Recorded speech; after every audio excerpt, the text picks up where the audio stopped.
បងប្អូននេះដុតត្រីអំបិលត្រីអំបិលអត់មានអីច្រើនទេតា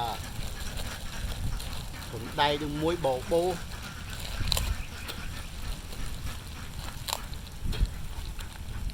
ខាងស្វិតល្អទៀត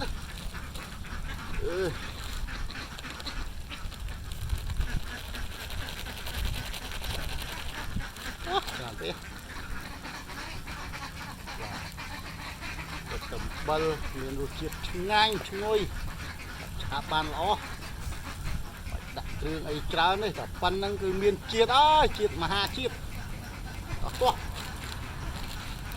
តែមកក្រាស់តិចតែឲ្យមានជាតិចាប់ជាតិជាមួយសាច់ត្រីហ្នឹងវាឆ្ងាញ់តែហ្មងពោះណានៃតែហ្មងវាត្រូវលើវារឹងដូចថ្មអំបិលអែមមកការពារខ្លោចការពារអីល្អអែមជាតិ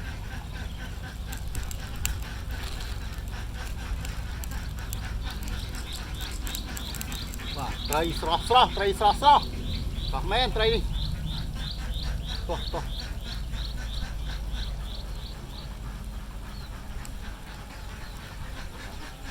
ហើយរយពីលើវាតិចបាទចាប់ជាតិគ្រប់កន្លែងមកត្រីដុតបិលបាទត្រីដុតបិលបងប្អូនអាចសាកធ្វើបានធានាមកឆ្ងាញ់ហើយលាក់ខ្លួនក្នុងបិលក៏បានត្រីដុតបិលក៏បានដាក់ឈ្មោះអីក៏បានណាហើយចិត្តបងប្អូនណាតែវារសជាតិដូចតែគ្នាក្របតែឆ្នាំងនេះមួយមកអែមទៅហ្មង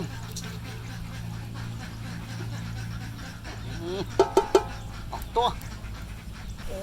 ឈ្ងុយណាស់បងប្អូនអើយឈ្ងុយ40នាទីបងប្អូន40នាទីដល់តែឆ្អិន 100% មកឆ្ងាញ់ហ្មងយកចង់ក្តៅក្តៅអូអែមហ្មងបងប្អូនអើយអូទោះឈ្ងុយវ៉ាវពោះឆ្អិនអើយឆ្អិនឆ្ងាញ់បើភ្លុកតិចអូ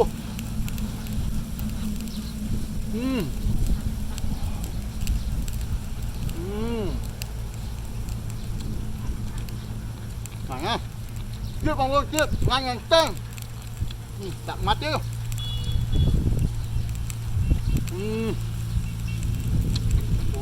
ឆ្ងាញ់ណាស់បងប្អូនជាតិប្រៃល្មមចូលជាតិអំបិលឆ្ងាញ់មែនតើទៀតអែមអាចសាក់ធ្វើមកបាទ